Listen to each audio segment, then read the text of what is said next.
మొన్నటి వరకు corporation chairman ఉండి ఇప్పుడు అధికారంలో లేరు. ప్రజల కోసమే జీవించాలి, ప్రజల కోసమే పనిచేయాలని ఆలోచన రాజకీయాలకు వచ్చింది. ఈ మధ్యన వచ్చినటువంటి తెలంగాణ ఉద్యమంలో ఎంట్రీ కావడం, తర్వాత మాజీ కార్పొరేషన్ చైర్మన్గా పనిచేయడం, ఇదంతా ఒక భాగం. అని ఇప్పుడు దాదాపుగా పార్టీ 20 సంవత్సరాలు కంప్లీట్ అవుతుంది.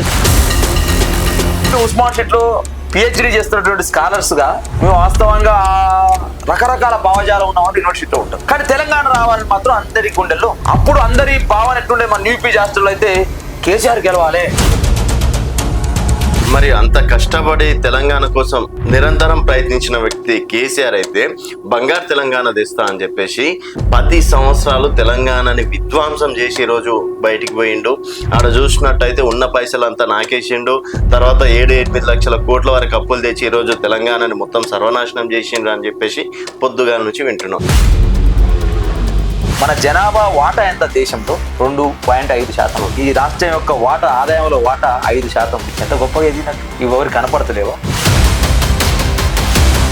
మళ్ళీ బీఆర్ఎస్ కళలో కూడా రాదు అధికారంలోకి. ఒకవేళ వస్తే బీజేపీ వర్సెస్ కాంగ్రెసే ఉంటది అని చెప్పేసి కూడా కాంగ్రెస్ నేతలు చెప్తున్నారా?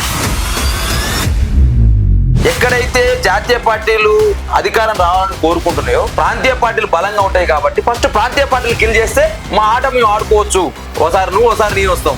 ప్రాంతీయ పార్టీలు ఉంటే మన ఆటలు చెల్లవనే ఆలోచనతోటి ఫస్ట్ ఏం చేయాలి? కేసీఆర్ కథం చేయాలి. ఇలా కావాల్సింది కేసీఆర్ కథం చేయాలి. రేవంత్ రెడ్డి ముఖ్యమంత్రిగా 16 నెలలు ఉన్నాడు. 9.5 ఏళ్ల కాలంలో కేసీఆర్ గారు ఉన్నారు. ఈ ఇద్దరి మధ్యన కంపారిజన్ జరుగుతూ ఉంది. అయ్యో కేసీఆర్ ఉంటే రుణమాఫీ మంచిగా ఎదురవై. మేము గురుకులాలలో సన్నబియ్యం మిశ్రమం అంతా గర్వంగా చెప్పుకున్నారు కదా. మరి రాష్ట్ర వ్యాప్తంగా రేవంత్ సర్కార్ ఈరోజు సన్నబియ్యం ఇస్తుంది. వాళ్ళు ఎంత గర్వంగా చెప్పుకోవాలి?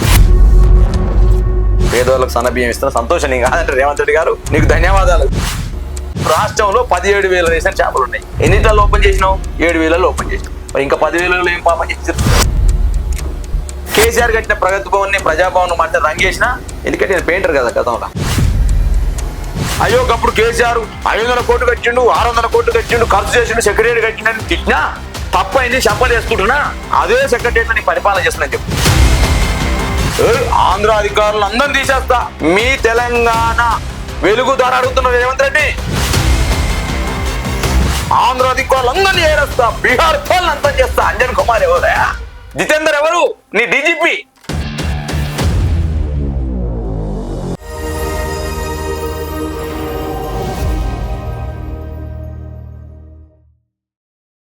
వెల్కమ్ టు తెలంగాణ వెలుగు. నేను మీ రాజు. ప్రస్తుతం మనతో పాటు బీఆర్ఎస్ పార్టీ సీనియర్ నాయకులు, తెలంగాణ ఉద్యమకారుడు, అలాగే మాజీ కార్పొరేషన్ చైర్మన్ దూదిమెట్ల బాలరాజ్ యాదవ్ గారు ఉన్నారు. నమస్తే బాలరాజ్ యాదవ్. నమస్తే రాజు గారు. ఎట్లున్నారు? బాగున్నాం రాజు. ముందుగా నీకు కొత్త ప్రయాణాన్ని జర్నలిజంలో మొదలుపెట్టి తెలంగాణ వెలుగుగా ప్రజల ముందుకు వస్తూ ప్రజా సమస్యల్ని తీసుకురావాలని, ప్రజా సమస్యలు పరిష్కరించే విధంగా మీ ఛానల్ పనిచేయాలని మీకు, మీ టెక్నీషియన్స్కి మరొకసారి తెలంగాణ వెలుగుకి శుభాకాంక్షలు తెలియజేస్తాను. థ్యాంక్ యూ సో మచ్ అన్న. సో ఉద్యమకారుడిగా, ఉస్మాన్ యూనివర్సిటీగా ఎట్లుందన్న? అంటే మొన్నటి వరకు కార్పొరేషన్ చైర్మన్ ఉండి ఇప్పుడు అధికారంలో లేరు. ప్రతి విషయాన్ని ఇప్పుడు ప్రశ్నిస్తూనే ఉంటారు. సో ఇంకా జీవితం మొత్తం పోరాడడం, ప్రశ్నించడం ఇదేనా? ఇంకా అంటే పోరాటం అన్నది కొత్త కాదు. పోరాటమే ఊపిరిగా ప్రజా రాజకీయాలకు వచ్చిన వాళ్ళం. పోరాటాలని నమ్ముకొని నల్గొండ జిల్లాలో పుట్టి తెలంగాణ సాయుధ పోరాటాన్ని స్ఫూర్తిగా తీసుకొని, ప్రధానంగా మా కుటుంబంలో మా తాతగారు దూదిమెట్ల గంగులు గారు తెలంగాణ సాయుధ పోరాటంలో ఉండడం, ఆ స్ఫూర్తి నల్గొండ జిల్లాలో పుట్టిన ప్రతి గడ్డి పరకకైనా కూడా పోరాటం అనే తత్వం ఉంటుంది. వాస్తవానికి బండెనక బండి కట్టి 16 బండ్లు కట్టి ఏ బండే పోతావు కొడుకు నైజాం సర్కారోడ, చుట్టుముట్టు సూర్యపేట, నడమ నల్లగొండ, నువ్వు ఉండేది గోల్కొండ కింద నీ గోరి గడతాం కొడుకు అని చెప్పేసి బండి యాదగిరి పాటలు వినుకుంటూ పోరాటాన్ని స్ఫూర్తిగా తీసుకొని సాయుధ పోరాట వారసత్వంతో ప్రజా జీవితమే ప్రజల కోసమే బతకాలని, ఈ జీవితం ప్రజలకే అర్పించాలని ఆలోచనతో రాజకీయాలకు వచ్చిన వాళ్ళం. వాస్తవంగా నేను ఎస్ఎఫ్ఐలో కమ్యూనిస్ట్ పార్టీలో పనిచేసేటప్పుడు చచ్చిపోతే పెద్ద స్తూపం నాదే పెద్దగా ఉండాలనేటువంటి స్ఫూర్తి కూడా ఉండేది అప్పట్లోనే. అంత అంటే సుమారు 25 ఏళ్ల కింద 1999లో నేను ఎస్ఎఫ్ఐలో పనిచేశాను. తదంతరం ఉస్మాన్ షీట్కి వచ్చినాం. తర్వాత తెలంగాణ రాజకీయాల్లోకి ఎంటర్ అయినా. అంటే వాస్తవానికి ప్రజల కోసమే బతకాలి, ప్రజల కోసమే జీవించాలి, ప్రజల కోసమే పనిచేయాలని ఆలోచన రాజకీయాలకు వచ్చింది. ఈ మధ్యన వచ్చినటువంటి తెలంగాణ ఉద్యమంలో ఎంట్రీ కావడం, తర్వాత మాజీ కార్పొరేషన్ చైర్మన్గా పనిచేయడం, ఇదంతా ఒక భాగం. ఓకే. కానీ మేము ఈ రోజు అధికారం ఉన్నా లేకపోయినా ప్రజల కోసం పనిచేయాలనుకున్నాం. ఈ రోజు కేసీఆర్ గారి నాయకత్వంలో ఆ రోజు తెలంగాణ ఉద్యమంలో పాల్గొని తదనంతరం ఉస్మాన్ సిటీలో చదువుకోవడం, ఆ ఉస్మాన్ సిటీ తర్వాత డాక్టరేట్ పొందడం, తదనంతరం కేసీఆర్ గారి నాయకత్వంలో ఒక రాష్ట్ర స్థాయి కార్పొరేషన్ చైర్మన్ గా పనిచేయడం, ఇదంతా ప్రజల కోసం ఒక చేసే part. తృప్తి అనిపించింది. ఈ రోజు ప్రతిపక్షంగా కొన్ని ఒడిదొడుకులు ఉంటాయి. రాజకీయాలు అన్నాక ఖచ్చితంగా అప్ అండ్ డౌన్స్ ఎట్లయితే ఉంటాయి, జీవితం ఎట్లయితే ఉంటే రాజకీయాలు కూడా అప్ అండ్ డౌన్స్ ఉంటాయి. ఎస్పెషల్గా కింది స్థాయిలో అంటే డౌన్ టు ఎర్త్ నుంచి వచ్చినటువంటి రాజకీయ నాయకులకి, ఎస్పెషల్గా విద్యార్థి నాయకులకి కొన్ని ఇబ్బందులు ఎదురైతాయి. ఆ ఇబ్బందులను జీవితంలో ఇబ్బందులు ఎదుర్కొన్నప్పుడు మాత్రమే సక్సెస్ని ఆస్వాదిస్తాం. కాబట్టి డెఫినెట్గా ఇలా ప్రతిపక్షంగా హ్యాపీగానే ఉన్నాం. ప్రజా సమస్యలన్నీ గొంతెత్తునమని మా పార్టీ వర్కింగ్ ప్రెసిడెంట్ కేటీఆర్ గారు, మా అధినేత కేసీఆర్ గారి నాయకత్వంలో ఈ రోజు సుమారు 16 నెలలుగా ఓకే. ఏ ఇష్యూ వచ్చినా కూడా బీఆర్ఎస్ పార్టీగా బీఆర్ఎస్ పార్టీ ఎజెండాను, బీఆర్ఎస్ పార్టీ ప్రజల కోసం ఎట్లా పనిచేయాలనో మా నాయకుల యొక్క మార్గదర్శకంలో మేమందరం కూడా పనిచేస్తాం. అని ఇప్పుడు దాదాపుగా పార్టీ 20 సంవత్సరాలు కంప్లీట్ అవుతుంది. సో వరంగల్లో భారీ బహిరంగ సభ ఏర్పాటు చేస్తున్నారు. ఎట్లా అనిపిస్తుంది అన్న? అంటే ఆ పార్టీలో 20 సంవత్సరాలు, అది ప్రాంతీయ పార్టీ, తెలంగాణ ఉద్యమంలో కీలకంగా పోషించినటువంటి పార్టీ. ఎట్లా అనిపిస్తుంది? మొత్తం ఏ విధంగా ఉండబోతుంది ఆ రోజు? వాస్తవం 2001లో ప్రారంభించబడినటువంటి ఈ పార్టీ మేము తెలంగాణ మలిదశ ఉద్యమంలో 2006లో మేము ఉస్మాన్ సిటీలో పిహెచ్డి చేస్తున్న సందర్భంలో ఆ రోజు కరీంనగర్లో కేసీఆర్ గారు రాజీనామా చేయడం, ఆ రోజు రాజీనామా చేస్తున్న సందర్భంలో ఒకవైపు వైఎస్ రాజశేఖర రెడ్డి ఇక్కడ ముఖ్యమంత్రిగా ఉన్నారు, కాంగ్రెస్ పార్టీ అధికారంలో ఉంది. తెలంగాణ వాదాన్ని కిల్ చేయాలంటే కేసీఆర్ని ఓడగొడితే చాలు కరీంనగర్లో అనేటువంటి భావన ఆ రోజు కాంగ్రెస్ పార్టీ అధికారంలో ఉంది. పైసల వాళ్ళ దగ్గర ఉన్నాయి, అధికారం వాళ్ళ దగ్గర ఉంది, అంతా అనుచరగణ వాళ్ళ దగ్గర ఉంది. టోటల్ గా అన్ని రకాల వ్యవస్థలు ఆ రోజు రాజశేఖర రెడ్డి చేతిలో గుత్తాధిపత్యం ఉన్నట్టుంది. అది అప్పుడు కేసీఆర్ గారు ఒక్కడుగా 2001లో బయలుదేరి తెలంగాణ వాదం కోసము ఆ రోజు రాజీనామాలు అనే అస్త్రాన్ని ఉపయోగించి ప్రజలలో ఈ భావనని రేకెత్తిస్తున్న సమయం. ఆ క్రమంలోనే ఎప్పుడైతే కేసీఆర్ గారు రాజీనామా చేసిర్రో, యూపీఏ గవర్నమెంట్ లో ఉండి ఆ రోజు తెలంగాణ సంబంధించిన అంశాన్ని ప్రణబ్ ముఖర్జీ విషయంలో కావచ్చు, రాష్ట్రపతి ప్రసంగంలో కావచ్చు, అదేవిధంగా యూపీఏలో మేనిఫెస్టోలో కావచ్చు, ఇవన్నీ చేర్చిన సందర్భం ఉంది. ఆ ఉద్దేశంతో కేసీఆర్ గారు ఆ రోజు యూపీఏ గవర్నమెంట్ లో చేరి ఎప్పుడైతే ఈ తెలంగాణ వాదాన్ని కాంగ్రెస్ పార్టీ నిర్లక్ష్యం చేస్తుంది అన్నప్పుడు, తెలంగాణ సంబంధించిన అంశాలని, హక్కుల్ని నిర్లక్ష్యం చేస్తుంది అన్నప్పుడు, అప్పుడు కేసీఆర్ గారు మళ్ళీ బయటకు వచ్చి మళ్ళా ప్రజలలో ఈ భావన రేకెత్తించాలి, ఈ కాంగ్రెస్ పార్టీ చేస్తున్నటువంటి ఈ అంశాన్ని ప్రజలకు తెలియజేయాలని రాజీనామా అస్త్రాన్ని ఎంచుకున్నారు. అప్పుడు కాంగ్రెస్ పార్టీగా దొరికిండ్రా కేసీఆర్ గా, ఇప్పుడు కాక ఎప్పుడు కిల్ చేయలేమని చెప్పేసి ఆ రోజు రాజశేఖర రెడ్డి గారు ఏది చెప్తే అది నడుస్తా ఉంది. తెలంగాణలో అది నడుస్తా ఉంది, ఉమ్మడి ఆంధ్రప్రదేశ్ లో నడుస్తా ఉంది, కాంగ్రెస్ పార్టీ నాయకత్వం మీద నడుస్తా ఉంది. ఇక కేసీఆర్ ఇప్పుడు దొరికిండి, రాజీనామా చేసి దొరికిండి, ఇప్పుడు ఓడగొట్టాలి, కేసీఆర్ ఓడగొడితే తెలంగాణ కథం అయిపోతున్నటువంటి భావన అప్పుడున్నది. అప్పుడు మేము ఉస్మాన్ సిటీలో పిహెచ్డి చేస్తున్నటువంటి స్కాలర్స్ గా ఆ రోజు మేము వాస్తవంగా రకరకాల భావజాలం ఉన్న వాళ్ళు యూనివర్సిటీలో ఉంటారు, ఆర్ఎస్ఎస్ నుంచి ఆర్ఎస్యు వరకు. అది రైట్ సంఘమైనా లెఫ్ట్ సంఘమైనా, కానీ తెలంగాణ రావాలని మాత్రం అందరి గుండెల్లో ఉంది. అప్పుడు అందరి భావన ఎట్టుండే, మన యూపీ హాస్టల్లో అయితే కేసీఆర్ గెలవాలి, అరే కేసీఆర్ ఒకవేళ గెలవకపోతే తెలంగాణ వాదం చచ్చిపోద్ది. ఒకవైపు ఏమో ఇది తెలంగాణ వాదుల యొక్క భావన, ఒకవైపు సమైక్యవాదుల భావన, తెలంగాణ వ్యతిరేకుల భావన ఏమంటే ఇదే కేసీఆర్ దొరికిండు రాజీనామా అస్త్రంతో, ఇప్పుడు మనం కిల్ చేస్తే తెలంగాణ మొత్తం కథం అయిపోద్ది. అంత భావన గుండెల్లో ఉండే. ఆ రకంగా కేసీఆర్ మీద ప్రేమ ఏర్పడి ఆ రోజు మేము రిజల్ట్ వచ్చే రోజు యూపీ హాస్టల్లో మేము అందరం టీవీలు పెట్టుకొని ఈ రోజులో చూస్తా ఉంటే టైట్, కొన్ని రౌండ్లలో టైట్ వస్తా ఉంది, కొన్ని రౌండ్లలో మాకు మెజార్టీ వస్తా ఉంది. ఏదేమైనప్పటికీ అక్కడున్న విద్యార్థి లోకం అంతా కూడా అంతా స్కాలర్సే. యూపీ హాస్టల్లో టీవీ పెట్టుకొని చూస్తా ఉంటే కేసీఆర్ గెలవాలి, ప్రతి గుండె మా యూనివర్సిటీలో గుండెగా తెలంగాణలో ప్రతి గుండె కూడా అరే రాజశేఖర రెడ్డి ఈ వాదాన్ని చంపుదాం అనుకున్నాడు, కేసీఆర్ ఓడనుకున్నాడు, ఇప్పుడు కేసీఆర్ గెలవాలని చెప్పి వాళ్ళతో ఆ రోజు 2 లక్షల పైచిలకు మెజార్టీతో కేసీఆర్ గారిని కరీంనగర్ లో గెలవడం. ఆ సందర్భంగా మేమందరం కూడా తెలంగాణ ఉద్యమానికి అట్రాక్ట్ కావడం. తదనంతరము 2008లో ఏదైతే మన మెదక్ జిల్లాలో సిద్దిపేటలో ఉద్యోగుల గర్జన పెట్టడం అక్టోబర్లో, ఆ రకంగా ఆ తెలంగాణ మలిదశ ఉద్యమం స్టార్ట్ కావడం 2009లో. ఎప్పుడైతే 14F ఏదైతే వచ్చిందో, ఫ్రీ జోన్ ఎప్పుడైతే ఈ అంశం ఎప్పుడైతే వచ్చిందో, ఉద్యోగ సమాజం, విద్యార్థి సమాజం ఇక మోక ఇప్పుడు తప్ప ఎప్పుడు తెలంగాణ రాదని చెప్పేసి అందరం కూడా అన్ని యూనివర్సిటీస్, విద్యార్థి లోకము, ప్రజలు, అన్ని ఉద్యమకారులు, కళాకారులు, జర్నలిస్టులు, ఈ రంగం ఆ రంగం అని కాదు, అన్ని రంగాల ప్రజలు కేసీఆర్ వెనకాల నడవాలి, కేసీఆర్ వెనకాల నడిస్తేనే గులాబీ జెండా పట్టుకుని నడిస్తే తెలంగాణ వస్తుందనే భావన ఆ రోజు 2001 నుంచి భావవ్యాప్తి ద్వారా, ఇప్పుడు జయశంకర్ గారు చెప్తా ఉంటారు, ఒక అంశాన్ని ప్రజల్లోకి భావవ్యాప్తి ద్వారా చెప్పిస్తే ఆ భావవ్యాప్తి ఏమైంది, విశ్వవ్యాప్తం అయింది. ఇక తెలంగాణ శరణ్యమైన వచ్చేసింది. ఇక తెలంగాణ రాకపోతే ఇక ఎప్పుడు రాదు అనేటువంటి ఆలోచనకు వచ్చేసి 2009 మల్దశ ఉద్యమం రావడం, ఆ రోజు మీ ఉస్మాన్ సిటీలో విద్యార్థి నాయకులుగా ఉండడం, ఆ విద్యార్థి ఉద్యమ జేఏసీ కేసీఆర్ గారు ఏర్పాటు చేసిన జేఏసీకి మీ నాయకత్వం వహించడం, ఓకే, ఆ తెలంగాణ ఉద్యమంలో భాగస్వామ్యం కావడం అనేది మా అదృష్టం. ఎందుకంటే చాలా మంది విద్యార్థి నాయకులు అంటుండేవాళ్ళు, అరే మీరు అదృష్టవంతులు రాబాయ్, మేము అంతకంటే మేము ముందు చదువుకున్నాం, మేము ఉన్నప్పుడు తెలంగాణ ఉద్యమం ఇంత ఎత్తున రాలేదు, మీరు చాలా అదృష్టవంతులు మీరు అంటే. వాస్తవంగా ఆ ఇంత పెద్ద చారిత్రాత్మక ఉద్యమానికి వాస్తవానికి ఆ రోజు మేము కొట్లాడేటప్పుడు తెలంగాణ కోసం రావాలి కొట్లాడుతున్నాం, కానీ సక్సెస్ అవుతుందా అనే మేము కొట్లాడుతున్నాం, రావాలనే ఆకాంక్ష మాలో ఉంది. కానీ ఇంతమంది సమైక్యవాదులు ఉన్నారు. పేపర్ రంగంలో మనం లేవు, టీవీ రంగంలో మనం లేవు, రాజకీయ రంగంలో మనం లేవు, వ్యాపార రంగంలో మనం లేవు, ఆర్థిక రంగంలో మనం లేవు, ఎక్కడ కూడా తెలంగాణ అనేది లేదు వాస్తవంగా.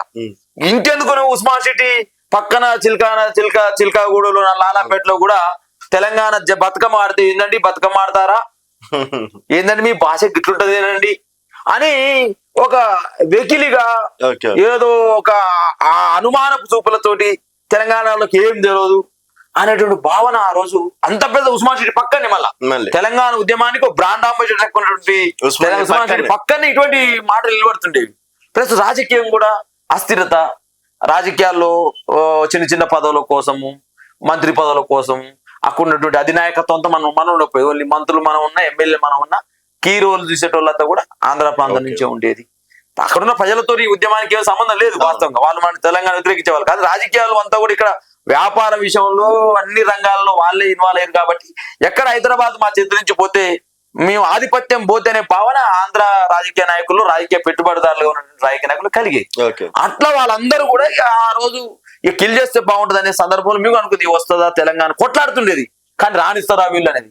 కానీ దానికి అంతటికి కారణం మనం ఏ రాజకీయాలు ఉన్నా ఎక్కడున్నా దీనికి ఆది అంతం తెలంగాణ అనే పదాన్ని గతంలో అనేక సార్లు మొదలు పెట్టవచ్చు.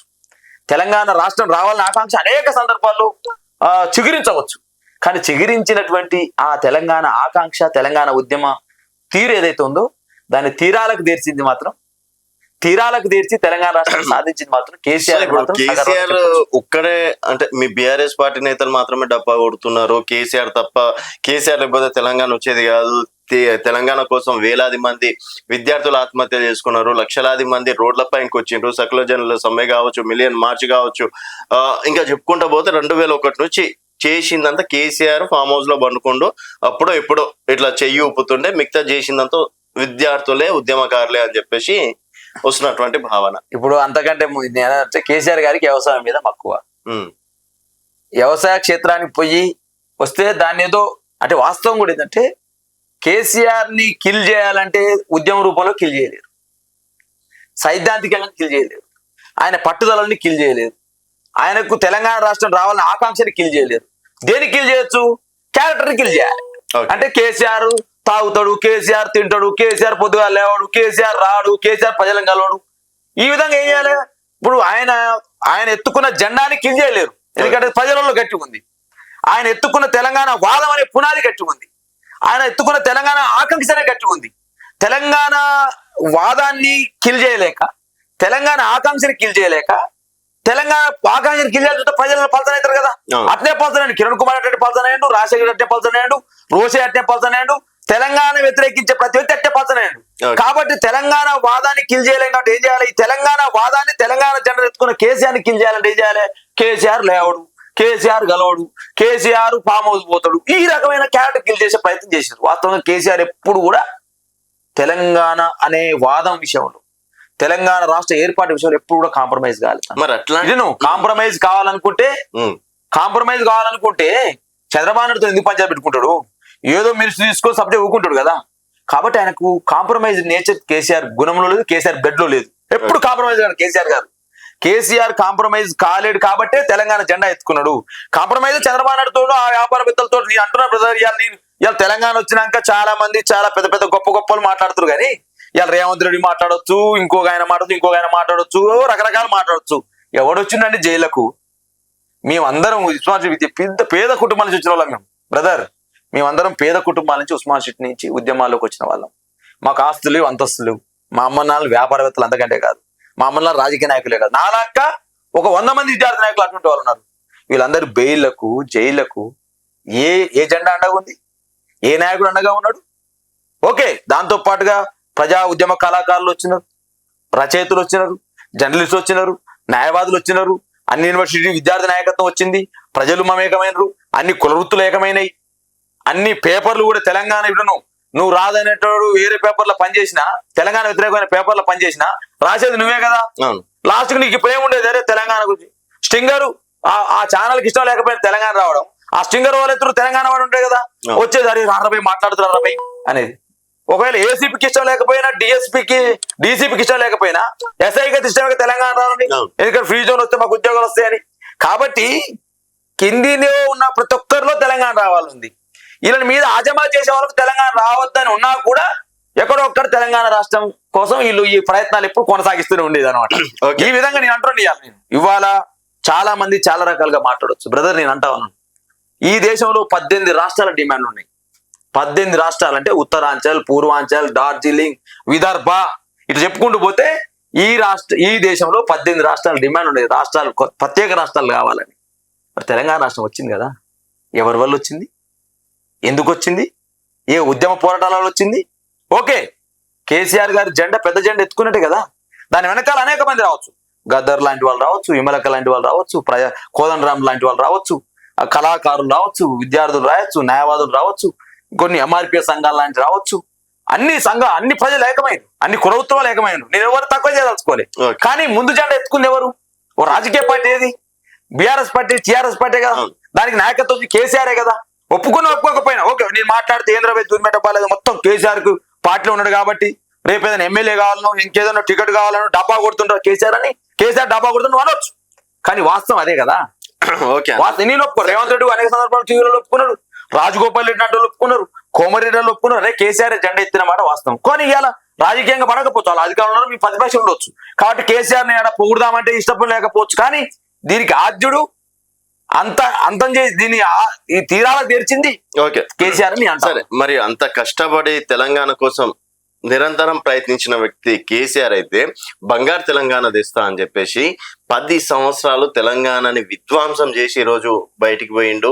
ఆడ చూసినట్టయితే ఉన్న పైసలంతా నాకేసిండు. తర్వాత 7-8 లక్షల కోట్ల వరకు అప్పులు తెచ్చి ఈరోజు తెలంగాణని మొత్తం సర్వనాశనం చేసిండ్రు అని చెప్పేసి పొద్దుగా నుంచి వింటున్నాం. ఏందండి మరి అంత ప్రేమ ఉండేటోడు తెలంగాణ మరి ఈ స్థాయికి దిగజారి ఎందుకు పోయిందంటారు?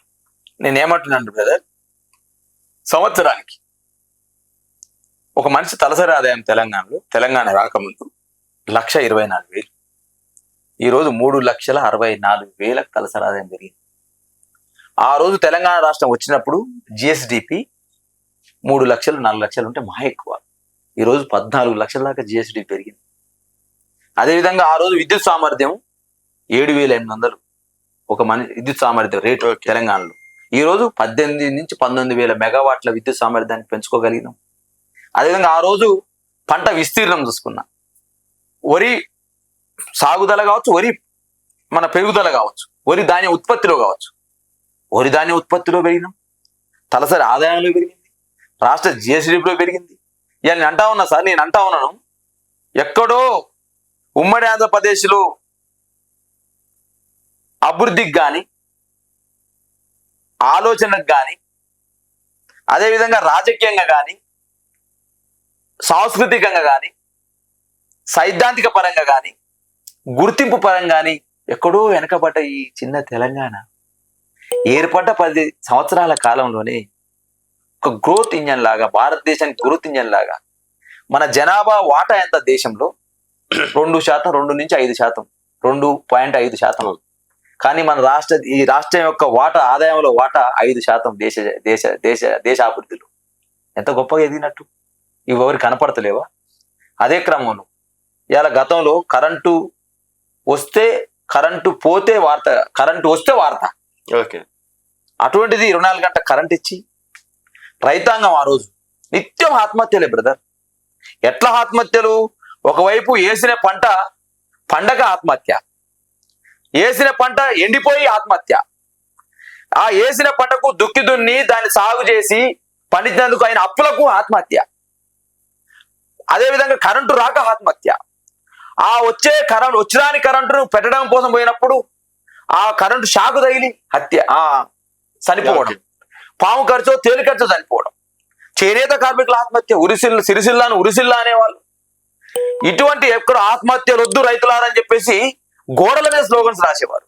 తెలంగాణలో రైతు ఆత్మహత్యలు చేసుకోవద్దు అని గోడల మీద స్లోగన్స్ రాసేవాళ్ళు. బ్రదర్, నేను అంటా ఉన్నాను, 10 సంవత్సరాల కాలంలో తెలంగాణ వ్యవసాయ రంగంలో ఏం జరిగింది, విద్యారంగంలో ఏం జరిగింది, అదేవిధంగా వైద్య రంగంలో ఏం జరిగింది, అదేవిధంగా అనేక సందర్భాల్లో పాడుకునే వాళ్ళం.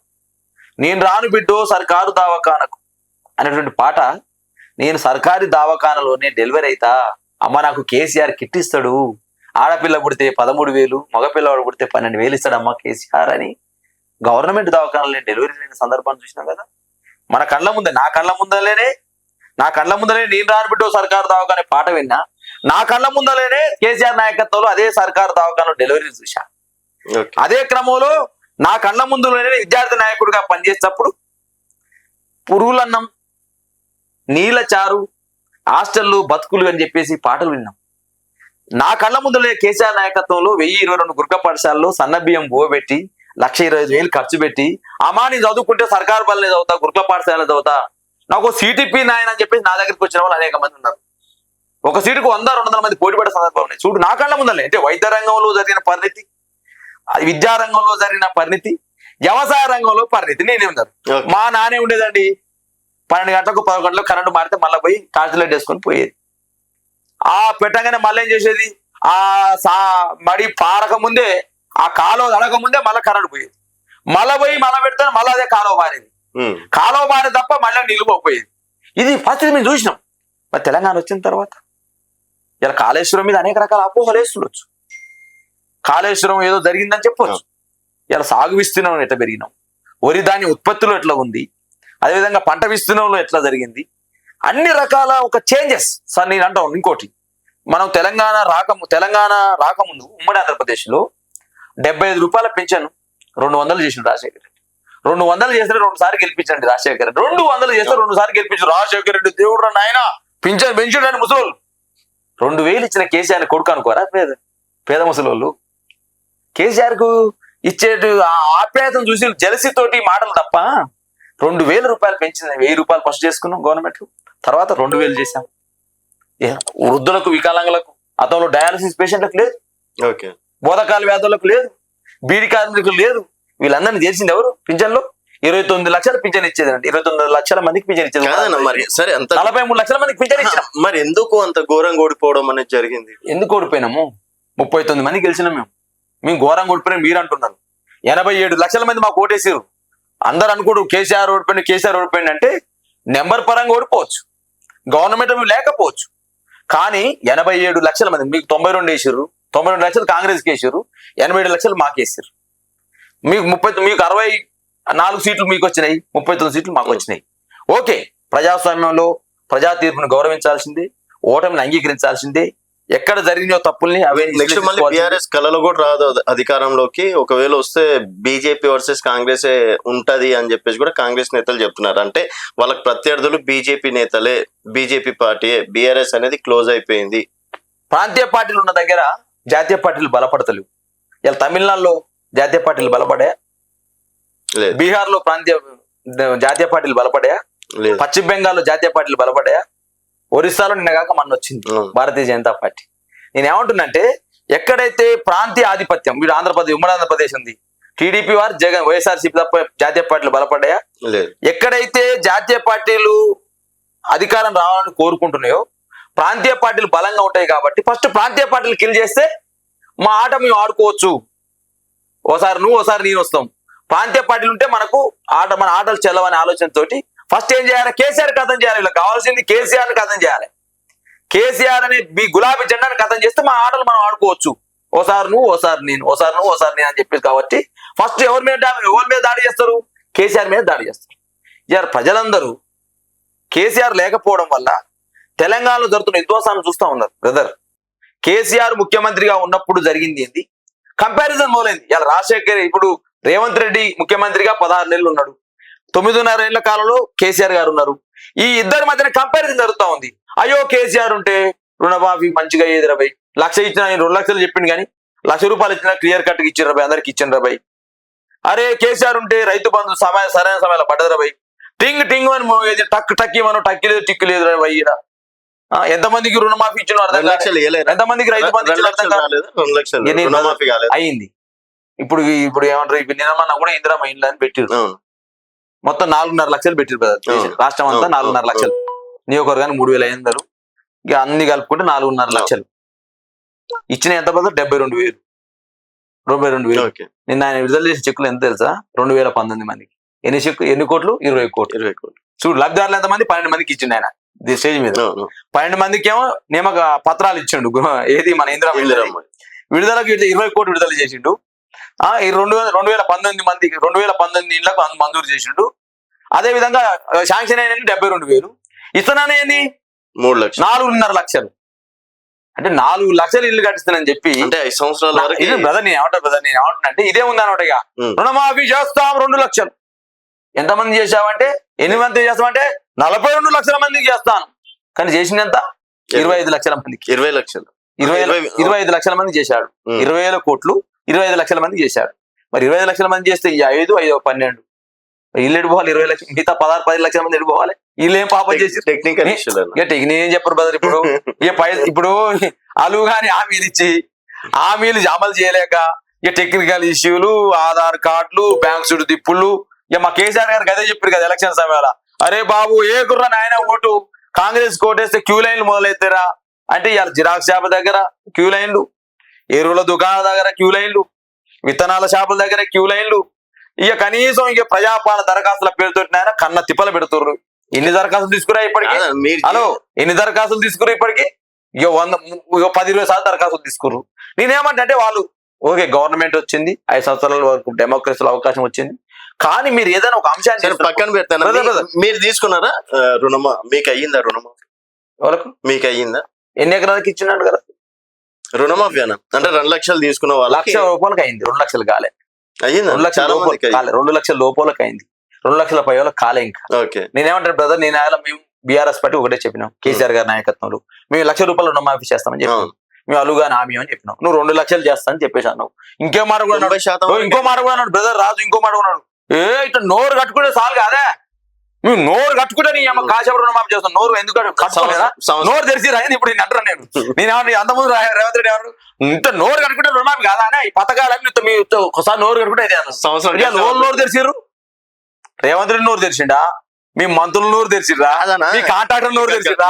ఎవరు లేకపోతే పైసలు మాట్లాడేటప్పుడు మేము గురుకులాలలో సన్న బియ్యం మిశ్రమం అంతా గర్వంగా చెప్పుకున్నారు కదా, మరి రాష్ట్ర వ్యాప్తంగా రేవంత్ సర్కార్ ఈరోజు సన్న బియ్యం ఇస్తుంది, వాళ్ళు ఎంత గర్వంగా చెప్పుకోవాలి? ఎన్ని చేసిన సప్లై ఇచ్చి బ్రదర్, నేను ఏమంటే ఇస్తే నేను కూడా వచ్చిన ఇవ్వాలా ఏమంటారు కదా, కొనంత రాగం తీసి గోరంత పాట పాడినట్టు 2 లక్షల మందికి రుణమాఫీ, 42 లక్షల మందికి 31,000 కోట్లు బడ్జెట్లు. ఆఖరికి అమలు చేసే వరకేమో 18,000 19,000 కోట్లు, 25 లక్షల మందికి రుణమాఫీ అయిందని నువ్వేం మాట్లాడుతున్నావు? అంటే సగం మంది చేయనట్టే కదా. అందరికి రైతు బంధు ఇస్తాం. మరి కేసీఆర్ వస్తే ఏమొస్తాయమ్మా? నవంబర్ 25వ తారీఖు 22వ తారీఖు ప్రెస్ మీట్ పెట్టి అయిన ముఖ్యమంత్రి ఏం పెట్టినా, మీరు పోయి తెచ్చుకోపోరు నీ పైసలు. నీ అమ్మ కేసీఆర్ వస్తే మీకు 10,000 వస్తుంది రుణమాఫీ, పైసలు తెచ్చుకోపోయి నేను 2 లక్షలు చేస్తా మీకు. రైతు బంధు కేసీఆర్ వస్తే ఎంత వస్తాడు? 10 వేస్తాడు, నేను 15 వేస్తాను. 15 కాస్త 12 అయింది. 12 కాస్త ఎన్ని ఎకరాలకు ఇచ్చినా ఇంతవరకు తెలియదు. 3 ఎకరాలు 4 ఎకరాలు ఇది పరిస్థితి. ఎన్ని ఎకరాలకు ఇచ్చినా మనకు తెలియదు. అదన్నా శ్వేతపత్రం విడుదల అని చెప్పేసి అంటున్నాం. రైతు బంధు సరిగ్గా చేయకపోతే, రైతు రుణమాఫీ సరిగ్గా చేయకపోతే, ఓకే చేసినావు కానీ ఎంతమంది చేసినావు అంటే సగం మందికి చేసినావు. మా సగం మంది చేసి కూడా మొత్తం నేను చేసిన అంటున్నాడు. రైతు బంధు ఇచ్చినావు, ఎన్ని ఎకరాలకు ఇచ్చినావు? 3 ఎకరాలు 4 ఎకరాలకు ఇచ్చినావు, కానీ అందరికి ఇచ్చినావు అని చెప్పేసి మాట్లాడుతా ఉన్నాడు. ఇవాళ ఇందిరా మహిళల పరిస్థితి కూడా గదే ఉంది. 4 లక్షలకు ఇస్తానని చెప్పి, నియోజకవర్గానికి 3,500 అని చెప్పి, ఇవాళ కనీసం 2019 ఇస్తావు. 2019 ఇచ్చి 20 కోట్లు విడుదల చేస్తే ఎవరిని ముక్కలు పెడతావు? ఏంది ఇవాళ ఊళ్ళలో జనాలట ఈయన ఇల్లు ఇస్తానని ఇల్లు కట్టుకుంటారు. నేను చెప్తే Okay. ఇవాళ ఆశలు ఎట్టయితే వాళ్ళ అడి ఆశలు అయితే ఏమైతే తర్వాత అంశం. ఇంకోటి చెప్తున్నా, నేను రేషన్ షాప్ లో సన్న బియ్యం ఇస్తుండు, మంచి పథకమే, పేదవాళ్ళకి సన్న బియ్యం ఇస్తున్నా, సంతోషం. నీకు కాదంటే రేవంత్ రెడ్డి గారు నీకు ధన్యవాదాలు. ఎన్ని షాపులు ఇచ్చినావు? రాష్ట్రంలో 17,000 రేషన్ షాపులు ఉన్నాయి. ఎన్నిట్లలో ఓపెన్ చేసినావు? 7,000 ఓపెన్ చేసినావు. మరి ఇంకా 10,000 ఏం పాపం చేసారు? 10,000 నిజంగా అన్ని షాపులో లేదంటుంటే నేను అదే చెప్తాను. ఏమన్నా గవర్నమెంట్ లెక్క చెప్తాను నేను. గవర్నమెంట్ అన్ని రాష్ట్రంలో అన్ని షాపులలో సన్న బియ్యం ఓపెన్ కాలే. 17,000 రేషన్ షాపులు ఉంటే 7,000 షాపులలో ఓపెన్ అయ్యింది. ఇక ఆయన ఎట్లా ఇచ్చిన అందరికి ఇచ్చినట్టు. ఇక దీనికి మేమే గొప్ప పథకం అని చెప్పి కులగా అన్న, మేమే చేసినాం కులగా అని మాట్లాడుతాం. ఈ విషయంలో బీసీ బిడ్డగా కులగాని నేను యాక్సెప్ట్ చేస్తా. ప్రభుత్వం తీసుకున్న నిర్ణయం ఓకే చేస్తా. మరి లెక్కలు తెలుసాలే, లెక్కలు తెలుసాలే, లెక్కలు తెలుసు బ్రదర్, బ్రదర్ లెక్కలు తెలుసానా బ్రదర్? నువ్వే చెప్పినావు, నువ్వేం చెప్పినావు? నేను లెక్క చేసిన అన్నావు. లెక్క చేసి నువ్వేం చెప్పిన లాస్ట్ నివేదిక ఏమి ఇచ్చినావు? మీ డెడికేషన్ కమిషన్ ఏదైతే ఉందో, భూసాని వెంకటేశ్వరరావు గారు నాయకత్వం చేసిన కమిషన్ ఏదో నువ్వే చెప్పినావు కదా. అందరూ లెక్కలు తీసుకోలేకపోయినాం అంటే 3 లక్షల కుటుంబాలు సర్వేలో పాల్గొన్నది నువ్వే చెప్పినావు. 16 లక్షల జనాభా ఇల్లు ఇన్వాల్వ్ కాలేదన్నావు. మరి అది ఎట్లా అయింది బ్రదర్? నేను చెప్తున్నాను, జనాభా అంత దూరం ఉందనేది నువ్వే, 3 లక్షల కుటుంబాలు ఉన్నది దూరం అనేది నువ్వే, 16 లక్షల జనాభా సర్వే చేయాలన్నది నువ్వే. ఇక కొంతమంది ఇక కొంతమంది అయితే పోయిన ఉండరు కదా, పోయి ఎలిమినేటర్లా వాళ్ళు ఎవరైతే ఉన్నారో పోయిన దరఖాస్తు చేసుకుంటాను పోయిన లెక్కలు తీసుకుంటూ పోయిన ఉండరు. కుక్కు ఉందని వాళ్ళ ఇంటికి పోలే, డోర్ మూసి ఉంది, ఇటువంటి సమాధానాలు చెప్పారు వాళ్ళు. నేనేమంటున్నా బ్రదర్, ఏది చేసినా ఒక పారదర్శకంగా ఇది ఒక్కటి కుల్ల మాట్లాడదాం. మనం 16 నెలల రేవంత్ రెడ్డి ఏ సక్క చేయలేడంట, ఏ సక్క చేయలేడు ఒక్క పని. 16 నెలలు చెప్పు మరి ఏమైనా చేసినా మీరు చెప్పండి. నేను చెప్పాలంటే సరే, నేనేమంటారు బ్రదర్, నువ్వు జర్నలిస్టువే, నువ్వు రైతు కుటుంబం నుంచి వచ్చిన వాడివే, నీకు బాధలు సాధకాలు తెలుసు, విద్యార్థి నాయకుడిగా నువ్వు పనిచేసిన వాడివే. నేను అంటా ఉన్నాను, ఏది చక్కగా చేసిండో చెప్పు. చేస్తే ఒకటి ఇంకొక మహిళా ఉచిత బస్సు చేసిన అని మాట్లాడుతాడు. చేస్తే ఎన్ని తిప్పలు పడుతాడు బ్రదర్. అలా కండక్టర్ను కొట్టుడు, డ్రైవర్ను కొట్టుడు, ఒకటి సీట్ను బీకుడు, ఒకటి సీట్ ఎత్తేసుడు, మహిళలు జెంట్స్ పంచాయతీ పెట్టుకున్నాడు. నేను మహిళా ఉచిత బస్సు ప్రయాణం పెట్టినప్పుడు మంచి సంతోషం. మహిళలకు ఉచిత బస్సు ప్రయాణాన్ని బీఆర్ఎస్ పార్టీ స్వాగతిస్తుంది. ఎన్ని బస్సులు కావాలి, ఎంత కెపాసిటీ ఏంది, ఎంతమంది ప్రయాణిస్తున్నారు, దాని ద్వారా ఎంత ఖర్చు వస్తుంది, ఇవన్నీ చూడాలి కదా. డిలక్స్ బస్సులో ఎంతమంది పోతారు, లగ్జరీ బస్సులు ఎంతమంది పోతారు, ఎక్స్ప్రెస్ బస్సులు ఎంత పోతారు, పల్లె వెలుగులు ఎంత పోతారు, సిటీలో ఉన్న బస్సులు ఎంత ప్రయాణిస్తారని ఒక సమీక్ష ఉండాలి కదా. ఏదో గుడ్డే దిశలో పడట్టు ఏదో ప్రజలను మేము ఏది ఇచ్చినాం మభ్య పెట్టడం కోసం ఎలక్షన్ ఆపించినాం కాబట్టి ఆ రోజు పేపర్ ప్రకటన వస్తే సరిపోతా, ఆ రోజు ఎడ్డింగ్ సరిపోతాయి. అందరు మంత్రులు అందరు కలిసిరు, ఎమ్మెల్యేలు పోయారు, అందరు సన్న బియ్యం పంచారు. ఎన్ని కేజీలు ఇచ్చారు? ఎన్ని కిలోల బియ్యం ఇచ్చారు? ఎన్ని కిలోలు? 6 కిలోలు. వాస్తవంగా ఇప్పుడు మేము వాస్తవంగా రేషన్ షాప్ లో మా గవర్నమెంట్ ఉన్నప్పుడు సీలింగ్ ఎత్తేసినాం. 10 మంది ఉంటే 60 కిలోలు, 5 మంది ఉంటే 30 కిలోలు అట్లా ఇచ్చినాం. మరి ఇప్పుడు నువ్వు 6 కిలోలు ఇస్తున్నావు.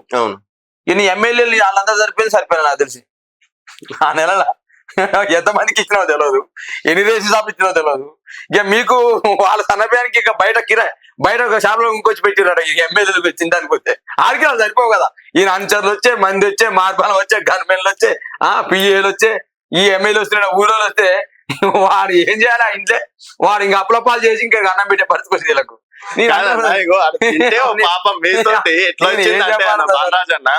ఒక ఎమ్మెల్యే పేదవారి ఇంటికి వెళ్ళి తింటే మీరే విమర్శిస్తారు, తినకపోతే గరీబోళ్ళ ఇంటికి ఎమ్మెల్యేలు రావట్లేదని మీరే విమర్శిస్తారు. ఏందన్నా వాళ్ళు ఏం చేసినా అడ్డం దొడ్డం ఏదో ఒకటి పెడితే పాపం ఎట్లేగాలన్నా మరింత ర్యాగింగ్ చేయొద్దని. నేనేమంటున్నాంటే కాంగ్రెస్ పార్టీ చేసేది కూడా ఒక స్పష్టత ఉండాలంటున్నాం. వీళ్ళకు ఎంతసేపు నేను మంత్రినైనా, నేను కాంట్రాక్టర్ గా ఉన్నా, నాకు ఏ పైసలు వస్తున్నాయో చూస్తారు తప్ప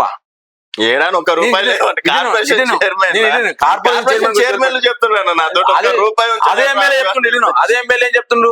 జడ్చర్ల ఎమ్మెల్యే మీ మహబూబ్ పాలమూరులో పెట్టావు రాజు, మీ జడ్చర్ల అందుకు ఏం చెప్తాడు? ఎమ్మెల్యేలకు పని కావట్లేదు కానీ పైరోకానికి పని అవుతుంది. 20 నేను పోతే పని కాలేదు, ఓ పైరో కార్డు తీసుకపోతే 20% కమిస్తే పని అయిందని చెప్పేసి అనిరుద్ధ్ రెడ్డి గారి 10 మంది ఎమ్మెల్యేతో పెట్టింటారు. నేను అన్నమాట కాదు. 2వ అంశం, ఇవాళ నేను నాలో అసంతృప్తులు మంత్రివర్గ విస్తరణ చేస్తలేదు, అసంతృప్తులు మేము అనట్లే. వాళ్ళ ఎమ్మెల్యే రాజగోపాల్ రెడ్డి అంటుండ్రు, వాళ్ళ ఎమ్మెల్యే ప్రేమ్ సాగర్ రావు అంటుండ్రు, వాళ్ళ ఎమ్మెల్యే మధ్యన ఐక్యత అని చెప్పి వినోద్, వివేకు ప్రేమ్ సాగర్ పంచాయతీ పెట్టుకుంటాడు. ఒక ఆయన ఏకంగా ఏమో నాకు మంత్రి పదవి నా సామాజిక న్యాయమే అడ్డొస్తే నేను మంత్రి పదవి ఎమ్మెల్యేనే రాజీనామా చేస్తాను సామారంగా మల్లెడ్డి రంగారెడ్డి అంటున్నాడు. వాళ్ళ మధ్యన ఐక్యత ఉందా లేదని వాళ్ళు మాట్లాడుకోవాలి. వాళ్ళ పార్టీ అంతర్గత వ్యవహారం అది, వాళ్ళ పంచాయతీ అది. ఇప్పుడు పథకాలు అమలు చేసేటప్పుడు ముఖ్యమంత్రి వారి యొక్క కేబినెట్ మంత్రివర్గం, ఆ మంత్రివర్గం కింద రాష్ట్రంలో వాళ్ళు గెలిచిన ఎమ్మెల్యేలు లేదా మిగతా ఎమ్మెల్యేలు ఒక పథకాన్ని ఇంప్లిమెంట్ చేయాలనుకున్నప్పుడు ఏం చేయాలి, ఎక్కడ చేయాలి? ఏమంటారు, ఉన్న నాలుగు మంది వేస్తే కొన్న నాలుగు మంది వేస్తే ఉన్న నాలుగు ఊడిపోయినట్టు ఇవాళ 1022 గురుక పాఠశాలలో ఆ రోజు కేసీఆర్ నాయకత్వంలో మేము ఓపెన్ చేస్తే దాంట్లో హాయిగా సన్నబియ్యం నడుస్తా ఉంటే దానికి సంక్షేమ శాఖ మంత్రి లేడు. ఇవాళ ముఖ్యమంత్రి దాని సంక్షేమ శాఖ ఎడ్యుకేషన్ శాఖ అంతా ఆయన దగ్గర నేను ఎడ్యుకేషన్ శాఖ అంతా ముఖ్యమంత్రి దగ్గరనే ఉంది, సంక్షేమ శాఖ మంత్రి లేడు. ఆ హాస్టల్ బాగుపరచమే అంటే నేనేదో ఏం పాడు చేయందో నాకు అర్థం ఇంటిగ్రేటెడ్ స్కూల్స్ అని చెప్పేసి 25 ఎకరాల పెడతా అని చెప్పేసి మాట్లాడుతా ఉన్నాడు. అసలు నడిపే రాదు కేసీఆర్ పెట్టి గారు నడిపోతా ఏం ఆలోచన కేసీఆర్ ఏది పెడితే అది పని చేయాలి అంతేగా. కేసీఆర్ కిట్ పెట్టిండా అది పేదలకు ఉపయోగపడుతుంది కదా, మరి దాన్ని రన్ చేస్తే తప్ప దాన్ని బంద్ చేయాలి. కేసీఆర్ అంబేద్కర్ విగ్రహం కట్టిండా దానికి పూలమాల వేయద్దు. ఇక మేము అడగంగా మా మాజీ SC కమిషన్ చైర్మన్ నెర్రోల సీను మా పార్టీ నాయకత్వం అంతా రోజు అడిగి ఇంకో మన నిన్న పూలదండ వేసినట్టు మరి డెకరేషన్ చేసి అలంకరించారు. బ్రదర్ కేసీఆర్ కట్టినటువంటి అంబేద్కర్ బొమ్మ దగ్గరికి పోవైతివి, కేసీఆర్ ఇచ్చిన కేసీఆర్ కిట్టు బంద్ చేసివి, న్యూట్రిషన్ కిట్టు బంద్ చేస్తేవి, దళితుల బాగు కోసం మేము దళిత మంది పెడితే దాన్ని బంద్ చేస్తేవి. కేసీఆర్ 10 లక్షలు ఇచ్చి నేను అంబేద్కర్ అభయం ఇస్తా అని చెప్పేసి 12 లక్షలు అంటివి. ఆ 12 ఉందా లేదా మాకు తెలియదు. ఇక మేము ₹1,00,000 ఆ రోజు ₹1,00,000 తులం కేసీఆర్ గారు మహిళల కోసం పెళ్ళైన ఆడపడుచుల కోసం ఇస్తానంటే కేసీఆర్ ₹1,00,000 ₹116 ఇచ్చేది తులం బంగారం ఇస్తాను వచ్చి తులం బంగారం వచ్చిందా? ఇది ర్యాగింగ్ కాదు బ్రదర్, వాళ్ళు చేసేటువంటి సరే. ఆ పథకాలు పక్కన పెడితే మనం ఒక ఉస్మాన్ యూనివర్సిటీ స్టూడెంట్స్ గా మాట్లాడితే ఈ రోజు 60,000 ఉద్యోగాల క్రెడిట్ ఇస్తారా అయ్యారు తర్వాత నిన్న మొన్న పోలీసులకు సంబంధించి పోలీస్ వాళ్ళ పిల్లలకు కావచ్చు వాళ్ళకి ఒక ఫీజు చూసినాను, స్కూల్స్ ఫీజులు చూసినాను. ఏది పోలీసులకు ఇంటిగ్రేటెడ్ స్కూల్ ఫీజు చూసినాం. ఎస్ఐ ఉద్యోగం చేసే వాళ్ళకి పిల్లలకి ఎంత ఫీజు, డిఎస్పీ ఎంత వాళ్ళకి ఎంత ఫీజు, లక్షల ఫీజులు ఉంది వాళ్ళ ఫీజులు. నేను అంటున్నా, నేను ఫీజులు ఎంత చూసినావు, స్కూల్ ఓపెన్ చేసి చూసినావు, ఆయన ఫుట్బాల్ ఆడిని చూసినావు నువ్వు, అలా ఫుట్బాల్ ఆడినట్టు ఫీజులు ఉన్నాయి అలా. అలా పేద ఇప్పుడు SI, CI కానిస్టేబుల్ ఎంత 40% ఎంత కట్టాలి ఇది ఎంత కట్టాలి ఫీజులు ఇచ్చి తెల్లారి ఇచ్చారు. అలా చదువు మంచిది అంది, కానీ ఫీజులు కూడా కంట్రోల్ చేసిన బాధ్యత ప్రభుత్వం మీద ఉంటది. ఇవాళ ఏమైనా కాంగ్రెస్ పార్టీ రేవంత్ రెడ్డి పాపం మంత్రులు పనిచేస్తారు, పాపం వాళ్ళు మంత్రులు పనిచేస్తారు. రేవంత్ రెడ్డి అంత నేనే ఈ రాష్ట్రంలో కాంగ్రెస్ పార్టీ రావడానికి రాహుల్ గాంధీ లేడు, సోనియా గాంధీ లేడు, ఇందిరమ్మ కూడా లేదు. నేనే రాష్ట్రాన్ని ముఖ్యమంత్రి కావడానికి కాంగ్రెస్ అధికారం నేనే వ్యవహరిస్తున్నాడు. మోనోపాలి ఏమవుతుందంటే సమిష్టి వ్యవస్థ లేదు, నాయకత్వంలో మోనోపాలి ఉండాలి, ఎప్పుడు ఉండాలి, కర్రపెత్తన ఉండాలి, కానీ అందరికీ జెల్సీగా చెప్తున్నావేమో అన్న. ఇప్పుడు మీ కేసీఆర్ ఏమో ఫామ్ హౌస్ పరిపాలన చేసిండు, ఈయన పాపం 18 గంటలు నిద్రపోకుండా ఆహార నిమిషాలు తెలంగాణ కోసం చేస్తుంటే మరి మీ విధంగా జెల్సీతో మాట్లాడుతున్నాం అంతే. రేవంత్ రెడ్డి మా కేసీఆర్ పని చేయలేడు, రేవంత్ రెడ్డి పని చేసిండు కాబట్టి మీరు జెల్సీతో ఆయన అంటున్నారు కదా, కాలాల కట్టెలు పెడుతుర్రు, నన్ను పని చేస్తలేరు, మా కాంగ్రెస్ వాళ్ళు ఎవరు పెడతారు మంత్రులు పని చేస్తలేరు, ఎమ్మెల్యేలు నా మాట ఇంటారు వాళ్ళు అన్నారు. రేవంత్ రెడ్డి మేము అనలే బ్రదర్, మా నాయకులు కానీ మా మంత్రివర్గం కానీ మా ముఖ్యమంత్రి గారి పట్ల ఇప్పుడు మాట్లాడేదా? మా ముఖ్యమంత్రి గారు ఏది చెప్తే మంత్రివర్గం అదే చేసింది, మంత్రివర్గం ఏది చెప్తే ఎమ్మెల్యేలు అదే పని చేసి, మా పార్టీ ఏది చెప్తే అది చేసిన మేము మాలాంటి వాళ్ళం.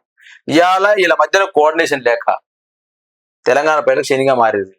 నేనేమంటున్నాను, ఇవాళ తెలంగాణ ప్రజలకు శనిగా మారిండ్రు ఇవాళ వీళ్ళంతా నాయకులు. వాస్తవంగా ఏదో కొత్తది చేస్తారనుకోరు, కాంగ్రెస్ పార్టీ వస్తుంది, కేసీఆర్ 2 ఇచ్చాక 4 ఇస్తారేమో అనుకున్నారు. కేసీఆర్ ₹1,00,000 పని 2 లక్షలు అనుకున్నారు. కేసీఆర్ అట్లా ₹1,00,000 ఈ తులం బంగారం ఎక్స్ట్రా వస్తుంది అనుకున్నారు. కేసీఆర్ ఈ మహిళలకు ఏమైనా మహిళలకు వడ్డీ రుణాలు ఇస్తారు కదా, వీళ్ళేమో ఇంకా ఎక్స్ట్రా ఇస్తారేమో అని చెప్పేసి అనుకున్నారు. 1,00,000 మంది మహిళలు కోటీశ్వర్లు చేస్తుండా, 1,00,000 మంది మహిళల్ని ఇలా బస్సులలో మహిళా బస్సు పెట్టి వాళ్ళ పంచాయతీ పెడుతుండా, ఓళ్ళు సిగబట్టిస్తుండా, కొట్టిస్తుండా, ఈ ఎల్లిపాయలు తీస్తురా, పొట్టు తీస్తురా, ఈ ఉల్లిగడ్డలు కోస్తురా, ఈ కొత్తిమీర నరుకుతురా, ఏంది అని చూస్తూనే ఉన్నాం మన వల్ల. అది అదొక భాగం, మనం ఏం మాట్లాడట్లే. కానీ మహిళల మీద నీకు ప్రేమ ఉంటే, ఉచిత బస్సు ప్రయాణం నువ్వు పెట్టాలనుకుంటే, దీని భవిష్యత్తులో రన్ చేయాలనుకుంటే ఎన్ని బస్సులు కావాలి, ఎంతమంది సౌకర్యవంతమైన ప్రయాణం కూడా కావాలి బ్రదర్. నేను అంటున్నాను ఉచిత బస్సు ప్రయాణం పెట్టడం కొట్టుకుంటుంది కానీ చేసింది, డ్రైవర్ కండక్టర్ కొడుతుంది కానీ చేసింది బస్సు, దాన్ని మంచి ఆలోచన చేయాలి కదా. కాబట్టి నేనేమంటున్నా అంటే ఇవాళ రేవంత్ రెడ్డి గారు ఆరంభ సూరత్వమే ఉన్నది, అమలుకి వస్తాకనే డల్ అయిపోతుంది. ఆరంభం మాత్రం ఈయనకు బ్రాండ్ అంబాసిడర్, ఏం బ్రాండ్ అంబాసిడర్ ఉందా బ్రాండ్, నేను కేసీఆర్ కు రైతు ప్రజా ఉద్యమ నాయకుడిగా బ్రాండ్ ఉంది, ఎన్టీఆర్ 2 రూపాయల బ్రాండ్ ఉంది, చంద్రబాబు నాయుడుకు ఐటీ బ్రాండ్ ఉంది అని మాట్లాడుతుంది కదా. ఈయనకి ఏం బ్రాండ్ ఉంది చెప్పనా? బ్యాగ్ బ్రాండ్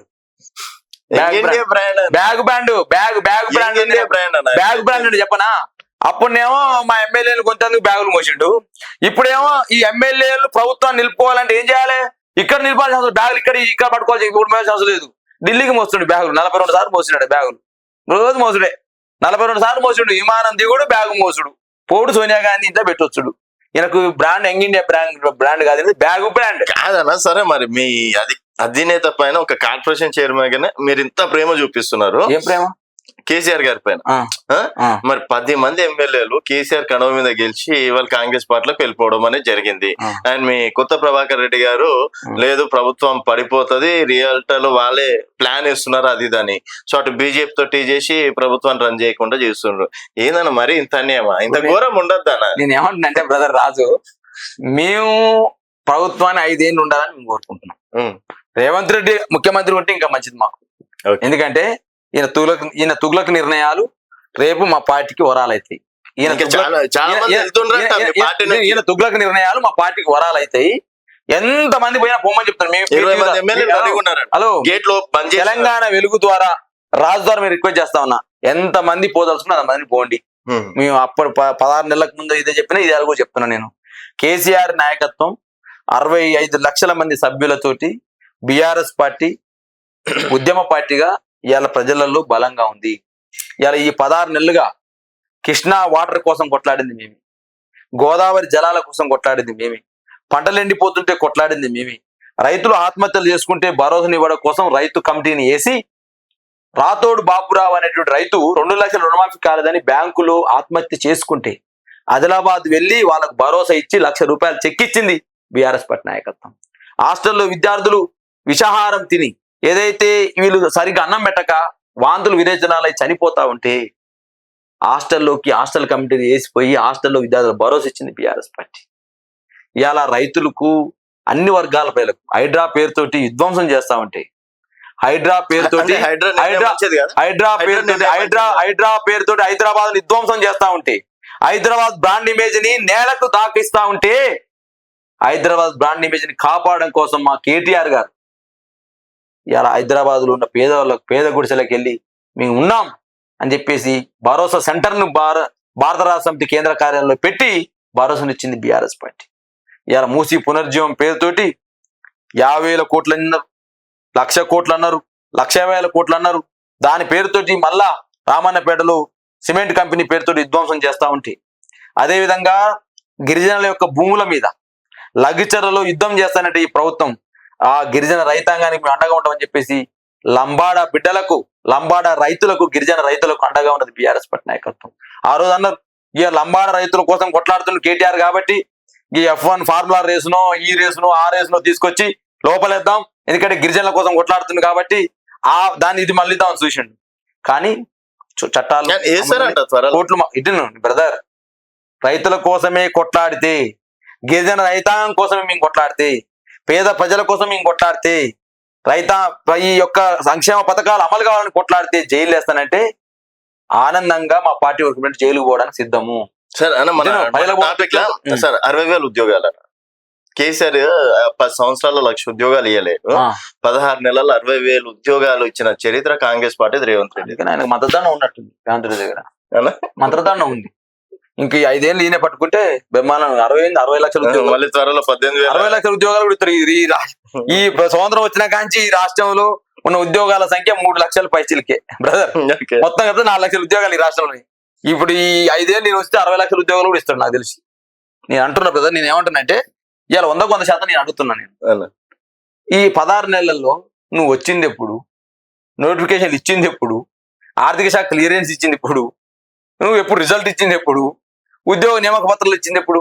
నేను అంటున్నాను టీచర్ ఉద్యోగాలు నువ్వు ఏవైతివి, కానిస్టేబుల్ ఉద్యోగాలు నువ్వు ఏవైతివి, అండ్ గుర్కా పాఠశాల స్టాఫ్ నర్స్ ఉద్యోగాలు నువ్వు ఏవైతివి, అన్ని మీ వేసిన ఉద్యోగాలని అంటే కేసీఆర్ గారి నాయకత్వంలో ఆ రోజు 2 లక్షలు లేస్తుంటే మళ్ళీ కోర్టుల కేసు మేము చెప్పుకోలేకపోయినాం కానీ 2,32,042 ఉద్యోగాలకి 2,32,042 ఉద్యోగాలకి ఆర్థిక శాఖ క్లియరెన్స్ తీసుకొని 2,17,000 ఉద్యోగాలు నోటిఫికేషన్లు చేసి 1,62,000 ఉద్యోగాలను నింపింది బీఆర్ఎస్ పార్టీ. నీ లెక్క వచ్చిన ఉద్యోగానికల్లా ఎల్బీ స్టేడియంలో, రవీంద్ర భారతిలో లేదా మానవరులు ఎంసీహెచ్ఆర్డీలో పెట్టి మీటింగ్ పెట్టి నియామక పత్రాలు ఇవ్వలేదు. నీ లెక్క అట్టను కూడా 1,62,000 ఉద్యోగాలు ఇచ్చినా బాబు, మేము 1,62,000 ఇచ్చినాం. మేము ఇచ్చిన నోటిఫికేషన్ బ్రదర్. నేనంటే తుగ్లక్ రేవంత్ రెడ్డి తుగ్లక్ నాయకుడు అని ఎందుకు అంటున్నట్టే, తుగ్లక్ పాలన ఎందుకు అంటున్నాడు చెప్పలేదు బ్రదర్. ఏ ఉద్యోగం వేయాలన్నా ఒక నోటిఫికేషన్ వేయాలి బ్రదర్. ఏ ఉద్యోగం వేయాలన్నా ఒక ఆర్థిక శాఖ క్లియరెన్స్ తీసుకోవాలి బ్రదర్. ఏ ఉద్యోగం వేయాలన్నా దానికి ఉద్యోగ డేట్ పెట్టాలి బ్రదర్. ఎగ్జామ్ నిర్వహించాలి బ్రదర్. ఎగ్జామ్ నిర్వహించకుండా, ఉద్యోగ తేదీ ప్రకటన చేయకుండా, ఆర్థిక శాఖ క్లియరెన్స్ లేకుండా, నోటిఫికేషన్ లేకుండా 60,000 ఉద్యోగాలు ఇచ్చిన తుగ్లక్ సర్కార్ ఇదే అంటున్నాను నేను. రేవంత్ రెడ్డి ఎందుకంటే 60,000 మందిని తీసుకొని ఈ రోజు 1వ తారీఖు ఏం చెప్తున్నా రాజు, నేను అర్థం చేసుకోవాలి, నన్ను నా మాట అర్థం చేసుకోవాలి. ఎంతసేపు రేవంత్ రెడ్డి మీద ప్రేమ ఉన్నాడు, 60,000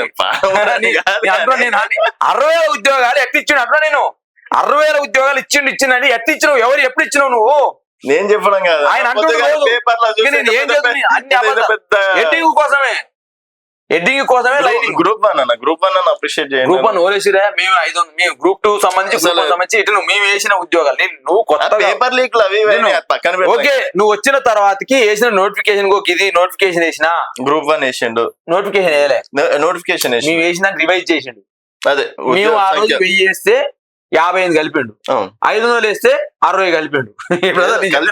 ఇది మేము మేము కలిపితే దాంట్లో 100 గ్రాములు కలిపి నేనే వేసినట్టు నేను అది నా బాధ. కిలో బియ్యం మేము పోసి వంట వండినాం. ఆ రేవంత్ రెడ్డి వచ్చి ఏం చేసిండు, 100 గ్రాములు అల్లు వేసి పోయి వంట అంతా నేను వండి అంటాడు. ఇది రేవంత్ రెడ్డి పేపర్ లీక్ అయితే గ్రూప్ 1 విజయవంతంగా ఈ రోజు రేపు ఎల్లుండో నియామక పత్రాలు. ఇప్పుడు మస్తు కొట్లాట అవుతుంది. ఏది మామూలుగా దాని జనరల్ సంబంధించిన రిజల్ట్స్ సరిగ్గా పెట్టలేరని చాలా గోళ్ళు అవుతున్నాయి. అమ్ముకూరని 2 సెంటర్లలోనే ఎక్కువ మంది క్వాలిఫైర్ అని ఒక దాని మీద వస్తుంది. మనము ఒక విద్యార్థి నాయకుడిగా, చదువుకున్న వాడిగా అదేం జరిగింది అనేది చట్టం పరిధిలో ఉంటది, చట్టం తేలుస్తుంది. ఎవరైతే అన్యాయం జరిగిన వాళ్ళు కోర్టుకు పోతారో అదంతా ఒక భాగం. నేనేమంటున్నా అంటే ఇవాళ రేవంత్ రెడ్డి గారు సర్కారులో పనిచేసినటువంటి టీజీపీఎస్సీ చైర్మన్ గా మహేందర్ రెడ్డి గారు రిటైర్ రోజు ప్రెస్ మీట్ పెట్టినారు. వాళ్ళు ఏం చెప్పినాడు, టీజీపీఎస్సీ చైర్మన్ గా 12,072 ఉద్యోగాలు నింపినని చెప్పేసి టీజీపీఎస్ ద్వారా 12,072 ఉద్యోగాలు నింపినాడు. 12,072. టీజీపీఎస్ చైర్మన్ 12,000 నింపిందంటే నువ్వు 60,000 నింపినట్టు నాకు అర్థం కావట్లేదు అంటున్నా నేను. ఇవన్నీ ఊగానే చెప్పుకుంటే అందుకు డైలాగ్ ఉపయోగపడతాయి రాదు. నువ్వు నియమించిన చైర్మనే రిటైర్డ్ పదవి విరమణ చేసే రోజు చెప్పినట్టు మాట చెప్తున్నా నేను. ఆయన 12,000 అంటుండు, నువ్వు 60,000 అంటున్నావు. మీకే పొందడం లేదు కదా. మరి 12,000 లెక్కనా 60,000 లెక్కనా? మేమే అంటున్నాం 12,000 నింపిందని మేము అంటున్నాం. ఎందుకంటే టీజీపీఎస్ చైర్మన్ చెప్పింది లెక్క కదా. రాజకీయంగా నేను కూడా 1,00,000 అనొచ్చు, కానీ టీజీపీఎస్ చైర్మన్ లెక్క కాబట్టి 12,000 ఉద్యోగాలు. దీనికి ఆర్భాటాలు వద్దు. రేవంత్ రెడ్డి గారు ఇప్పుడు మేము ఒప్పుకోవాల్సింది ఏమంటున్నారు, రేవంత్ రెడ్డి చెప్తున్నాం, మేము రిక్వెస్ట్ చేస్తున్నాం, మేము ఆర్భాటాలకు పోకు, అంగులకు పోకు, నోరు అదుగులో పెట్టుకో, ఇష్టం వచ్చినట్టు మాట్లాడకు. నీకు ప్రజలు చిన్న వయసులో అధికారం ఇచ్చారు, ముఖ్యమంత్రి అధికారం ఇచ్చారు. ముఖ్యమంత్రి నువ్వు మంత్రి కాకపోయినా ముఖ్యమంత్రి అయినావు, ఈ రాష్ట్రంలో మంత్రి కాకపోయినా ముఖ్యమంత్రి అయినావు. చాలా గొప్ప అవకాశం. మంచి పరిపాలన చెయ్యి. ఏమైనా నీకు అవకాశం ఉందని, అధికారం ఉందని పండబెట్టి తొక్కుతా, కోడిగుడ్లు ఏంది కనుగుడ్లు మీకు గోళీలు ఆడుకుంటా, షెడ్యూళ్ళ మీద ఉరికిస్తా, పొట్టపేగులు మెడకేసుకొని తిరుగుతా, లంగా లఫంగి ముక్కలు చేసి మూసిలు నరుకుతా, ఈ మాటలు మాట్లాడకు. నీకు మంచి అధికారం ఇచ్చారు, ఉద్యోగాలు ఉన్నాయి, గిన్నె వేయలేకపోయినా గిన్నె వేసినని చెప్పు. రుణమాఫీ కింద మంది వేయలేకపోయినా గింతే చేసినా మళ్ళీ చేస్తానని చెప్పు. లేదా రైతు బంధు కేసీఆర్ గొప్పని ఇచ్చాడు, నేను వేయలేకపోయినా గిదే ఇచ్చిందని చెప్పు. లేకపోతే ఇవన్నీ లేవలేదు, నేను ఏం చేయలేకపోతున్నా, కేసీఆర్ కట్టిన ప్రగతి భవన్ ని ప్రజాభవన్ మార్చిన రంగేసిన. ఎందుకంటే నేను పెయింటర్ కదా, గతంలో ప్రగతి భవన్ కట్టిన కేసీఆర్, దాన్ని రంగేసిన దాన్ని ప్రజాభవన్ గా మార్చిన దానికి మహాత్మా జ్యోతిరావు పూలే పెట్టిన చెప్పు.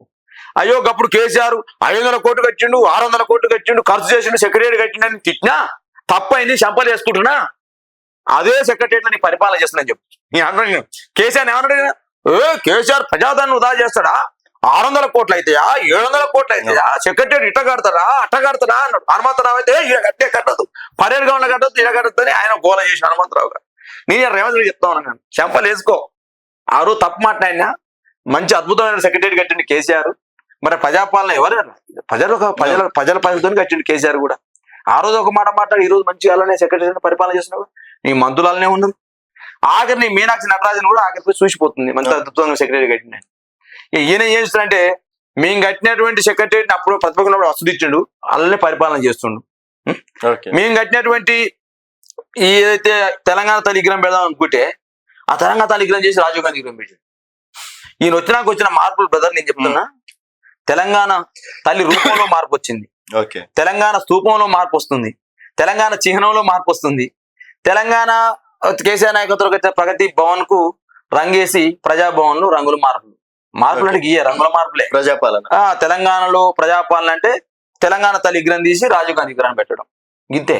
ఇప్పుడు నేను అప్పుడు అన్నాడుగా ఆంధ్ర అధికారులు అందరిని తీసేస్తా. ఆంధ్ర ఆదిత్యనాథ్ దాస్ ఎవరే నీ సలహాదారుడు? ఆదిత్యనాథ్ దాస్ ఎవరు? నీ క్వశ్చన్ వేస్తున్నా మీ టీవీ ద్వారా, మీ తెలంగాణ వెలుగు ద్వారా అడుగుతున్నారు రేవంత్ రెడ్డి. ఆంధ్ర అధికారులు అందరినీ ఏరేస్తా, బీహార్ పాలన అంతం చేస్తా. అంజన్ కుమార్ ఎవరే? జితేందర్ ఎవరు? నీ డీజీపీ అనగా బీహార్ అందరిని ఎవరు రాని అని ఇంత తెలంగాణ వాళ్ళకే ఇస్తా అధికారాలు అన్నావు కదా రేవంత్ రెడ్డి. జితేందర్ ఎక్కడ చదువుకున్నాడు జితేందర్? ఏ రాష్ట్రమైనా నీ డీజీపీ? నీ ఆదిత్యనాథ్ దాస్ ఎవరు అడుగుతున్నా. నీ అల్లి నువ్వు నిన్నగాక మొన్న ఇంకెక్కడో నియమించండు. ఇవాళ నువ్వు ఆదిత్యనాథ్ దాసు కృష్ణా జలాల విషయంలో ఆ రోజు ఆంధ్రప్రదేశ్ సెక్రటరీగా ఉన్నాయన, సిఎస్ గా ఉన్నాయన, మనకు అన్యాయం చేసిన ఆయన తీసుకొచ్చి ఇక్కడ నువ్వు సలహాదారు పెట్టుకుంటావు. ఇదేనా కేసీఆర్ కుటుంబ పాలన అన్నావు కదా? మరి అలా ఈ కార్పొరేషన్ చైర్మన్ వాళ్ళకి ఇచ్చినవే, మంత్రి పదవులు ఎవరికి ఇచ్చినవే నువ్వు అడుగుతున్నా. నేను ఇవాళ నీ పిఎస్లు ఎవరుండ్రా?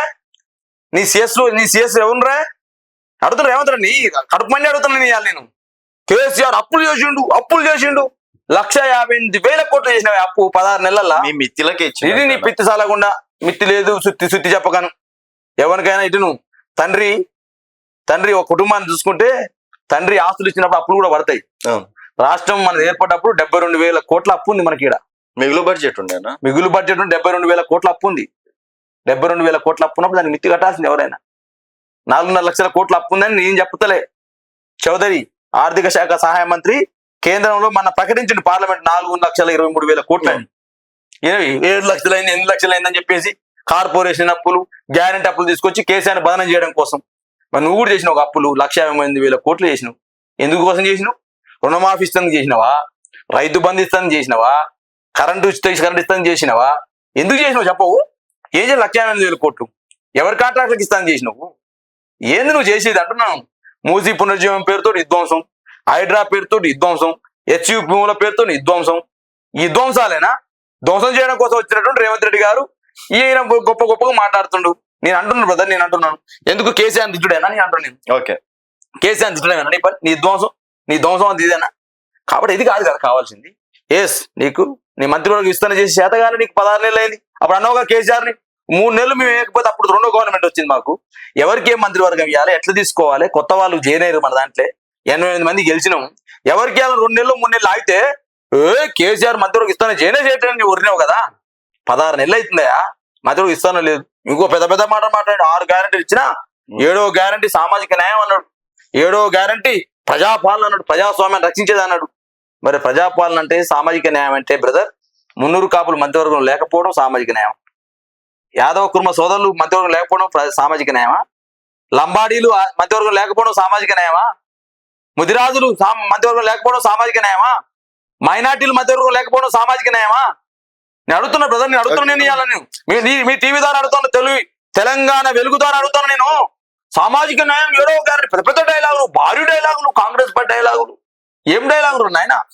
రేపు ఇచ్చే మంత్రి 6 4 బీసీలకు కులగాన చేసిన అంటున్నాడు కదా, అవును. ఏయ్ మస్తు చేసిన కులగాన, నువ్వు మస్తు చేసిన సూపర్ బై, రేపు 6 వస్తాయి, 6 5 ఓకే. బీసీలకి. మున్నూరు కాపులు ఉండాలి కదా, అవును. ముదిరాజులు ఉండాలి కదా, యాదవ కుర్మ సోదరులు ఉండాలి కదా, లంబాడీలు ఉండాలి కదా, మైనార్టీలు ఉండాలి కదా. వీళ్ళైతే పాపులేషన్ కదా ఈ కులగాన ప్రకారం. అత్యధికంగా ముదిరాజులు యాదవులు ఉన్నారు కదా బీసీలల్లా, యాదవ కుర్మ సోదరులు ఉన్నారు కదా. మరి వీళ్ళకి ఎందుకు ప్రయారిటీ? మైనార్టీలు పాపం నువ్వేనా ఒక 10% ఉండని వాళ్ళకి మంత్రివర్గం ఇస్తా ఉందా? మంత్రి ఎవరు? మైనార్టీ మంత్రి ఎవరు లేదు. చెప్పురా చెప్పు. లంబాడీల మంత్రి ఎవరు? లేదు. ముదిరాజుల మంత్రి ఎవరు ఉంటారు? లేదు. యాదవ కుర్మ సోదరుల మంత్రి కూడా లేదు. మరి నువ్వు అంటున్నావు కదా బ్రదర్, నేను మున్నూరు కాపుల మంత్రులు నువ్వు చెప్తున్నావు కదా. మున్నూరు కాపులు ఉన్నారు. మున్నూరు కాపులు ఎక్కడ? పద్మశాలి అదే పద్మశాల నియమించింది కదా.